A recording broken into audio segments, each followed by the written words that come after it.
Hey guys, welcome to my vlog.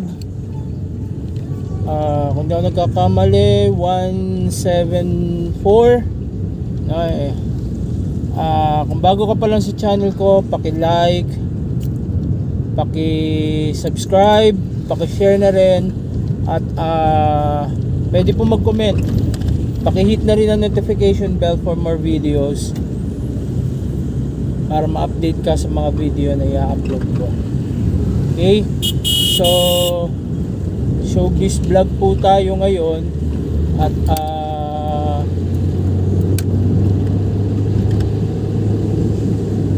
another vlog po for this day.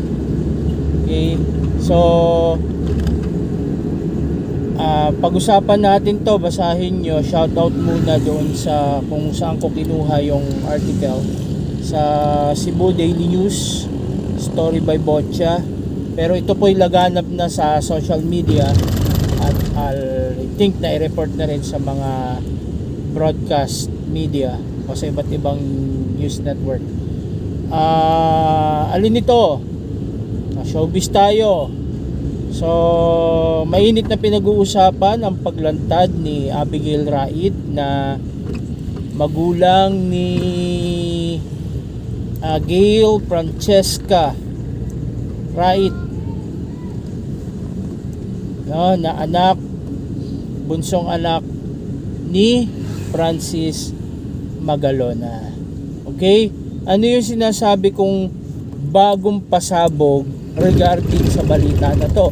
Kasi nung una, di sana natin sasakyan or hindi sana natin pag-uusapan. Pero yun nga, may narinig tayo na isang bago sa pandinig natin na mula sa isang naging close friend at business partner ni Francis M.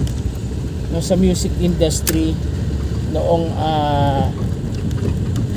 late 90s, early 2000 hanggang yun nga, no, sa panahon na nagkakilala sila at nagkainlaban ni Abigail na isang flight attendant.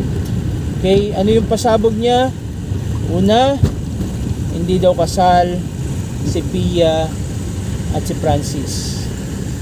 Pangalawa, magkahiwalay na noon si Pia at Francis nang maging karelasyon niya si Abigail.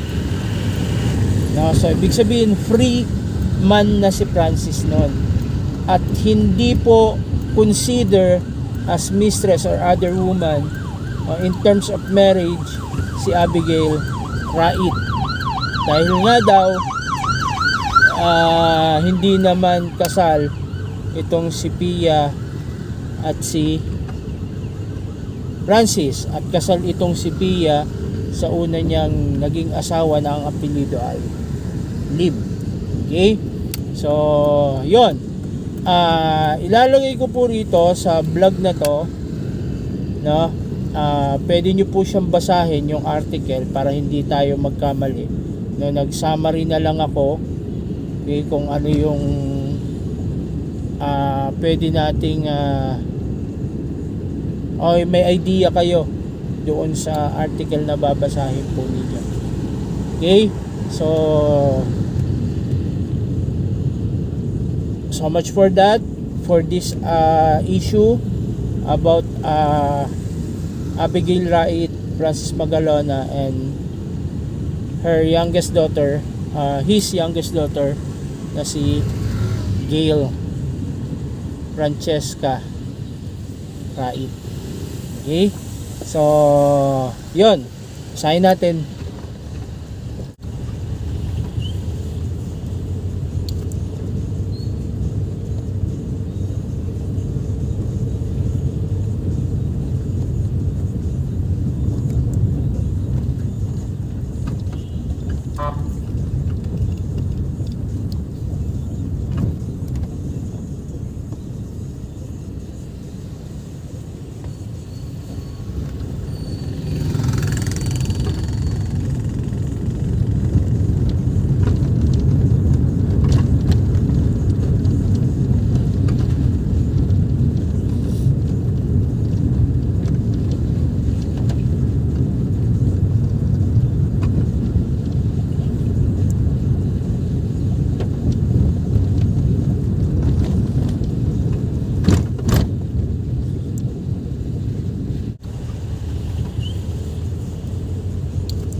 Okay, salamat po sa pagsuporta sa aking channel, Kuya Padswin ETV. See you sa next vlog at sa bagong issue na ating mga pag-uusapan later on. Salamat po, salamat. And always stay safe, stay healthy, no? Always pray. And don't forget to smile.